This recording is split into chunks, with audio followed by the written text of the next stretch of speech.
اور وہ اسی کو ڈستا ہے جس کے بل بوتے پہ اس نے دریا کو پار کرنا تھا۔ اب کیا ہوتا ہے؟ وہ اس کو ڈسنا شروع کر دیتا ہے۔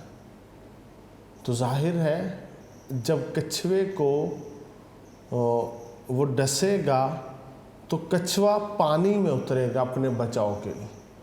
کچھوا پانی میں اترا۔ تو عزیز طلبہ، یہاں پر بھی مرزا غالب کہتے ہیں کہ تم جس کے دوست ہو، اب کیا ہے، دشمن، آسمان، کوئی اور تکلیف، کوئی اور مصیبت اس سے اپنا ہاتھ اٹھا لیتی ہیں کہ اس نے فتنہ و فساد کو اپنا دوست بنا لیا، اس نے غموں کے پہاڑ کو اپنا دوست بنا لیا ہے۔ یہی اس کی خانہ ویرانی کے لیے، اس کی تباہی کے لیے، اس کی بربادی کے لیے کافی ہے۔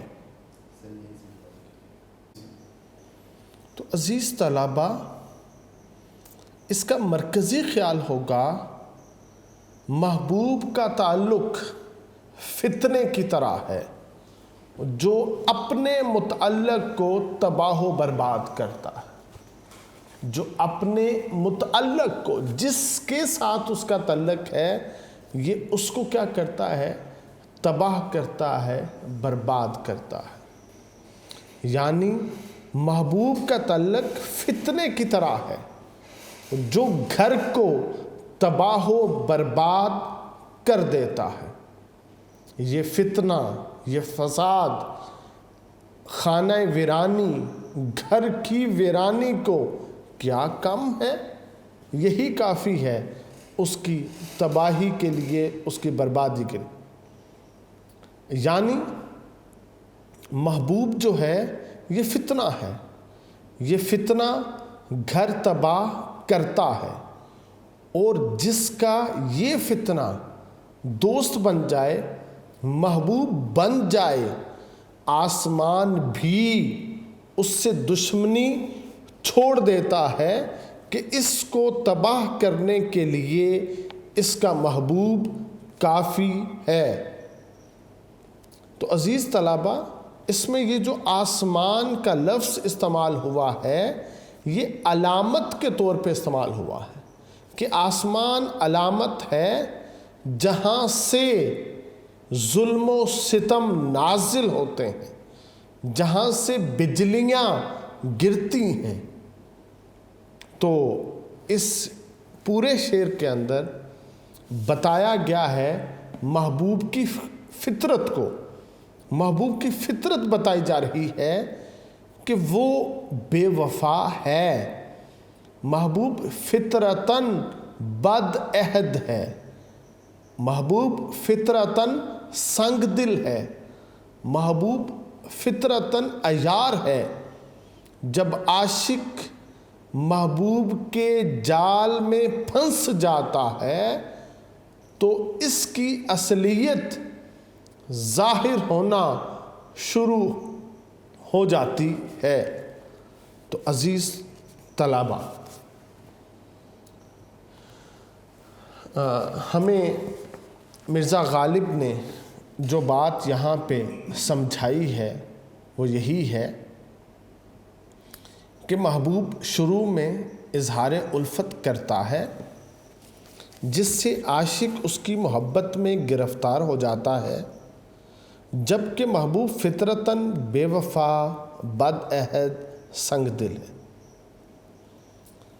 آہستہ آہستہ جب عاشق محبوب کے دام محبت میں پوری طرح پھنس جاتا ہے تو پھر محبوب کی فطرت بے نقاب ہوتی، وہ اسے اپنے ظلم و ستم کا پھر نشانہ بناتا ہے اور خود محبوب رقیب سے اظہار محبت شروع کر دیتا ہے۔ یوں تمام عمر اپنی تقدیر کو رونا عاشق کا شعار ہو جاتا ہے، اور وہ اس عالم گریہ و زاری اور شدت سوز و درد سے تباہ و برباد ہو کر رہ جاتا ہے۔ دشمنی ہم سے کی زمانے نے، پھر شاعر یہ کہتا ہے دشمنی ہم سے کی زمانے میں کہ جفاکار تجھ سا یار کیا۔ تو عزیز طلبہ، یہاں پہ میں نے بتایا ہے کہ آسمان کا لفظ یہ ایک علامت کے طور پر استعمال ہوا ہے، یعنی ایسے مرکز، آسمان ایسا مرکز ہے جہاں سے ظلم و ستم وارد ہوتے ہیں۔ آسمان جسے چاہتا ہے تباہ و برباد کر کے رکھ دیتا ہے۔ آسمان جس پہ چاہتا ہے بجلیاں گراتا ہے۔ آسمان جس کا چاہے آشیانہ خاکستر کرنا وہ کر دیتا ہے۔ اسی طرح گردش فلکی بھی محاورہ ہے کہ آسمان کی گردش کسی کو چین نہیں لینے دیتی۔ وہ آسمان جو ظلم و ستم اور تباہی و بربادی اور خانہ ویرانی کے لیے وہ محبوب کے لیے کافی ہے کہ اس کی دوستی کسی فتنے سے کم سے نہیں ہوئی۔ دوستی کا فتنہ ہونا غالب کی نازک خیالی کی ایک خوبصورت مثال ہے۔ وہ دشمن تو ہے، وہ دشمن تو ہے، یہ حالت ہے قلب نا شکیبہ کی۔ خدا معلوم کیا ہو گر وہ اپنا یار ہو جائے۔ مختصر یہ کہ آسمان سے بھی مصیبتیں اور فتنے زمین پر اترتے اور آسمانوں کو اور انسانوں کو اپنا نشانہ بناتے ہیں۔ درد بھی کہتا ہے نہ ہاتھ اٹھائے فلک گو ہمارے کینے سے، کسے دماغ کے ہو دو بدو کمینے سے۔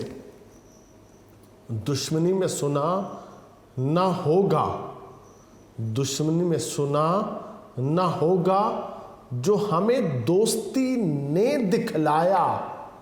اسی طرح محبت کے بارے میں دو مختلف رویے موجود ہیں۔ بعض لوگوں کا موقف یہ ہے محبت کا غم دنیا بھر کے غموں کا مداوا بن جاتا ہے، لیکن اکثریت کا خیال ہے کہ محبت کرنا دنیا بھر کی مصیبتوں کو گلے لگا لینا ہے، اور محبت کرنے والوں کو دکھوں کے علاوہ کچھ حاصل نہیں ہوتا۔ تشریح طلب شعر میں غالب محبوب سے مخاطب ہے کہ اگر کوئی شخص تمہیں محبوب بنا لے تو کسی دشمن کو اس سے دشمنی کرنے کی ضرورت باقی نہیں رہے گی۔ خاک ہی میں ملائے رکھتے ہو، خاک ہی میں ملائے رکھتے ہو کوئی تم سے آشنا کیا خاک، کہ تم سے کوئی اور کس طرح سے آشنا ہو، کیونکہ تم کیا کرتے ہو، خاک سے ہم وقت ملائے رکھتے ہو۔ کیونکہ انسان جس سے محبت کرتا ہے اس کا رویہ بہت اہمیت کا حامل ہوتا ہے۔ اگر اس سے معاشرے یا کسی اور طرف سے تکلیف پہنچے تو عاشق کو اس کی پرواہ نہیں ہوتی۔ اس کے برعکس اگر اسے محبوب یا اس کا رویہ کوئی تکلیف پہنچائے تو اسے بہت زیادہ محسوس کرتا ہے۔ غالب کا موقف ہے انسان کی تباہی کے لیے محبوب کا فتنہ کافی ہے۔ اس سے محبت کر کے ایسی مصیبتیں اور پریشانیاں دیکھنی پڑی ہیں جس کی توقع انسان اپنے کسی دشمن سے بھی نہیں کر سکتا۔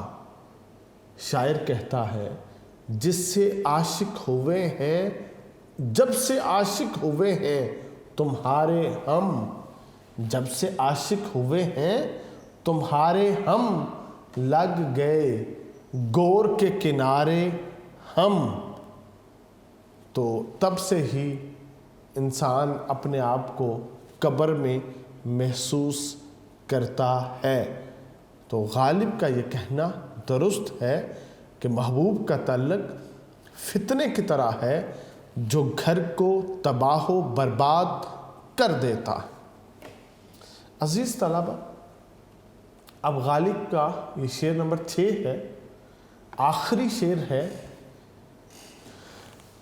تو مرزا غالب اس میں کہتے ہیں، یہی ہے آزمانا تو ستانا کس کو کہتے ہیں؟ یہی ہے آزمانا تو ستانا کس کو کہتے ہیں؟ عدو کے ہو لیے جب تم تو میرا امتحان کیوں ہو؟ آپ کہتے ہیں کہ اگر اس کو تم آزمانا کہہ رہے ہو کہ تم میری آزمائش کر رہے ہو، میرا امتحان لے رہے ہو، اگر یہ میری آزمائش یا امتحان ہے تو مجھے ایک بات بتا دو، ستانا کسے کہتے ہیں؟ تڑپانا کسے کہتے ہیں؟ رلانا کسے کہتے ہیں؟ آزمائش اور چیز ہوا کرتی ہے، امتحان کچھ اور ہوا کرتے ہیں۔ کسی کو جلانا، کسی کو تڑپانا، کسی کو ستانا، کسی کو رلانا کچھ اور ہوتا ہے۔ تو کہتے ہیں عدو کے ہو لیے جب تم دشمن کے ہو چکے ہو۔ عدو اردو ادب میں رقیب کے لیے استعمال ہوتا ہے، اس کا لفظی معنی دشمن ہے۔ رقیب کے جب تم ہو چکے ہو تو میرا امتحان کیوں ہو؟ تو پھر میرا امتحان کیوں ہے کہ تم تو رقیب کے جب ہو چکے ہو تو پھر مجھے ستانا، مجھے تڑپانا، مجھے رلانا یہ کیا ہے؟ تو عزیز طلبہ، مرزا غالب اس شعر کے اندر کہتے ہیں، اس کا مرکزی خیال ہے، رقیب سے پیمان وفا باندھنے کے بعد مجھے آزمانا یہ ستانا ہے، یہ تڑپانا ہے۔ اگر تم نے رقیب سے پیمان وفا باندھ لیا ہے تو اب میری آزمائش نہیں ہونی چاہیے۔ میری آزمائش تو تب ہو جب تم صرف میرے ہو، جب تم میرے ہو نہیں، میرے دشمن کے، میرے رقیب کے ہو چکے ہو، تو پھر میری آزمائش یہ کیا ہے؟ تو عزیز طلبہ، مرزا غالب کہتے ہیں کہ اے بے وفا، جب تم نے رقیب سے محبت کے وعدے کر لیے ہیں، اس سے پیمان وفا باندھ لیا ہے، اسے دل میں بسا لیا ہے، تو پھر تم میری محبت کی آزمائش کیوں کر رہے ہو؟ اگر تم کسی کے نہ ہوتے پھر میری محبت کا امتحان لیتے اور رقیبوں کو بھی آزماتے تب بات تھی۔ اب یہ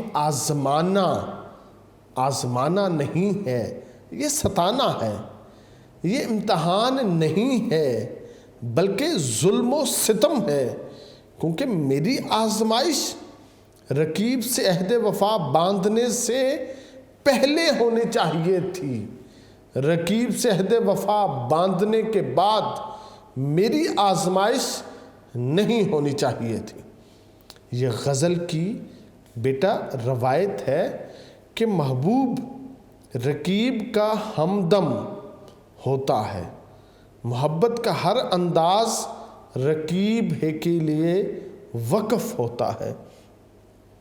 عاشق جو بہرحال رقیب کے مقابلے میں کہیں سچا ہے، محبت کے دعوے میں کہیں پکا ہے، وہ محبوب کے ظلم و ستم کا نشانہ نہ بنتا رہتا ہے، اور رقیب لطف و کرم سے فیضیاب ہوتا رہتا ہے۔ غالب کہتا ہے جانا پڑا رقیب کے در پر ہزار بار، جانا پڑا رقیب کے در پر ہزار بار، اے کاش جانتا نہ تیری رہ گزر کو میں، کاش اے محبوب میں تیری رہ گزر کو نہ جانتا، تمہارے ایک دیدار کے لیے مجھے کئی سو بار رقیب کے در پہ جانا پڑا، جہاں پہ پہنچ کے تمہارا دیدار نصیب ہوا۔ عزیز طلبہ، انسان یہ سب کچھ اس توقع پر کرتا ہے کہ جس ہستی کے لیے وہ اپنی جان قربان کرنے کو تیار ہے وہ بھی اس کی محبت کا جواب محبت سے دے گا، لیکن جب انسان دیکھتا ہے کہ اسے محبت کا جواب محبت سے نہیں بلکہ آزمائش سے دیا جاتا ہے، آزمائش کے بہانے، امتحان کے بہانے، کبھی کبھی تو غیروں اور دشمنوں سے دوستی اور وفاداری کی جاتی، وہاں پہ عاشق کا ٹھٹھا لگایا جاتا ہے، مذاق اڑایا جاتا ہے، اور داغ کہتا ہے رقیبوں سے ہے دوست داری تمہاری، رقیبوں سے ہے دوست داری تمہاری، نبھے گی نہ ہرگز ہماری تمہاری، پھر ہماری تمہاری نہیں نبھے گی کیونکہ رقیبوں کے ساتھ تمہاری دوستی ہے۔ ہم امتحان کے ساتھ امتحان دیتے ہیں، ہم امتحان کے ساتھ امتحان دیتے ہیں، وہ جان لینے کو آئیں تو جان دیتے ہیں۔ عاشقوں کا تو انداز جدا گانا ہوتا ہے۔ غالب کا موقف یہ ہے کہ ہم محبت میں امتحان دینے کو تیار ہیں، لیکن یہ رویہ تو کسی صورت میں امتحان نہیں کہلا سکتا کہ تم ہمارے دشمن کو ہی اپنا دوست بنا لو، کہ اس طرح تو تم بھی ہمارے دشمنوں میں شامل ہو۔ جناب امیر کا ارشاد ہے کہ انسان کے 3 طرح کے دوست ہوتے ہیں اور 3 طرح کے دشمن۔ دوست پہلا وہ فرد جو براہ راست انسان کا دوست ہوتا ہے، دوسرا دوست جو دوست کا دوست ہوتا ہے، اور تیسرا دشمن کا دشمن، وہ بھی دوست ہوتا ہے۔ اسی طرح ایک تو براہ راست انسان کا اپنا دشمن اور دوسرا دشمن دوست کا دشمن ہے، اور تیسرا دشمن جو ہمارا جو دوست ہے وہ اس کا دشمن۔ تو غالب کا موقف ہے جب محبوب ہمارے دشمن کا دوست بن جاتا ہے تو یہ ہمارے لیے آزمائش نہیں ہے، تکلیف ہے، اذیت ہے، مصیبت ہے، تکالیف ہے، کیونکہ جس سے وفاداری نبھانی تھی اس سے آج دغا بازی نبھائی جا رہی ہے، اور جس سے دشمنی نبھانی تھی آج اس سے دوستی نبھائی جا رہی ہے۔ مومن خان مومن بھی کہتا ہے جن سے منظور وفا ہے وہ جفا بھی ان پر، جن سے منظور وفا ہے وہ جفا بھی ان پر، مجھ سے کچھ کام نہیں ہے تو ستاتے کیوں ہو۔ بیٹا مختصر یہ محبوب عاشق کے لیے بنیادی طور پر ظالم ہے اور رقیب کے لیے سراپے کرم ہے، اس لیے عاشق کی ہر دلیل بیکار ہے۔ عاشق بہر کیف ظلم ہی کا نشانہ بنا رہے گا، یہی اس کی قسمت ہے، اور رقیب کے لیے محبوب کا لطف و کرم وقف رہے گا، یہی اس کا نصیب ہے۔ مقدر کو کوئی دلیل بدل نہیں سکتی۔ حق یہ ہے کہ رقیب کو اپنا گر عاشق کو آزمانا ستانا ہے، اس مضمون کو غالب نے بڑی خوبصورتی کے ساتھ باندھا ہے، مگر مرزا داغ نے اسی مضمون کو اسی کے الفاظ میں زبان کی لطیف چاشنی دے کر اتنی ترقی دی کہ تعریف نہیں ہو سکتی۔ گویا یہ جو شراب ہے یہ دو آشتا ہے۔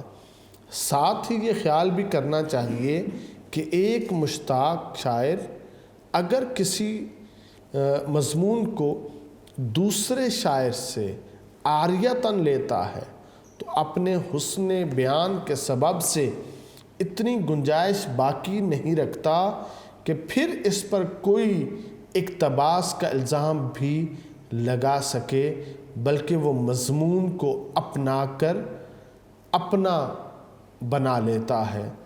ہو چکا قطع تعلق تو جفائیں کیوں ہیں، ہو چکا قطع تعلق تو جفائیں کیوں ہیں، جن کو مطلب نہیں رہتا وہ ستاتے بھی نہیں ہیں۔ تو عزیز طلباء، یہ مرزا غالب کی دوسری غزل کا شعر نمبر 6 تھا۔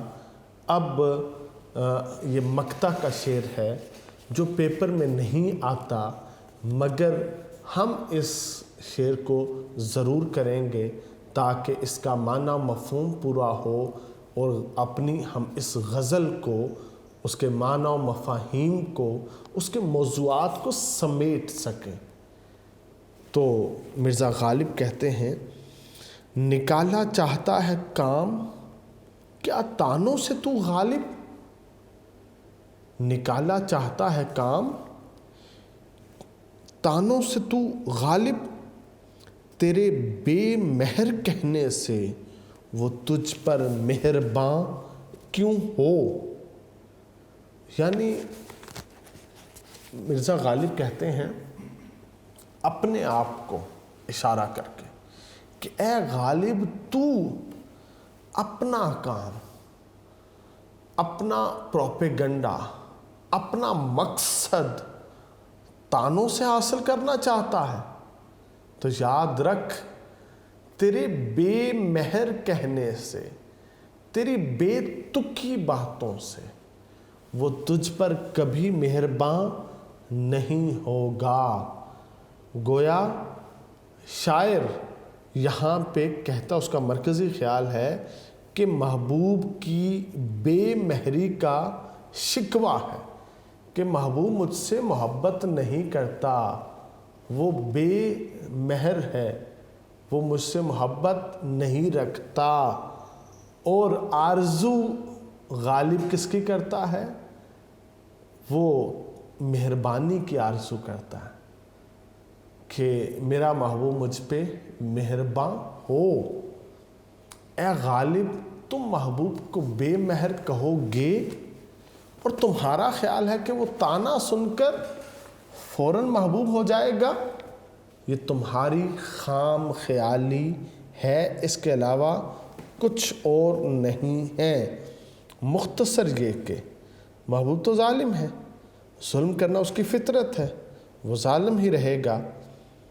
نہ عاشق کے تانوں سے اس کا ظلم محبت میں بدلے گا اور نہ عاشق کی قربانیاں اس کے دل کو بدل سکتی ہیں۔ داغ دہلوی نے بھی اسی موضوع کو اپنے انداز میں کہا ہے، دھمکیاں دیتے ہو تم جذبہ دل کی اے داغ، دھمکیاں دیتے ہو تم جذبہ دل کی اے داغ، بندہ پرور یہ محبت میں حکومت کیسی۔ یعنی اے غالب، کیا تو محبوب کو تانے دے دے کر اپنا مطلب نکالنا چاہتا ہے؟ اس طرح وہ تیرے حسب حال نہیں ہو سکتا۔ تیرے بے مہر کہنے سے بھلا وہ تجھ پر مہرباں کیسے ہوگا؟ محبوب عاشق کے تانوں سے کوئی اثر قبول کرنے کی بجائے اپنے ظلم و ستم میں زیادہ پختہ ہوتا ہے، اس لیے تانوں سے مطلب ممکن نہیں ہے۔ ظالم محبوب کو لطف و کرم پر آمادہ کرنے کے لیے اب کوئی اور ہی طریقہ اپنانا پڑے گا۔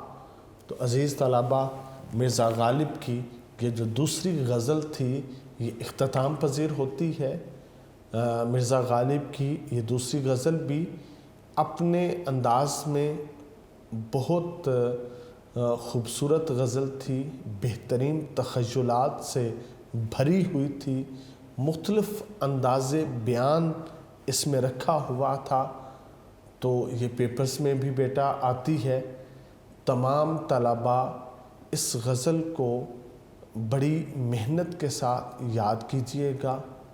اللہ رب العزت آپ کو علم نافع عطا فرمائے۔ والسلام۔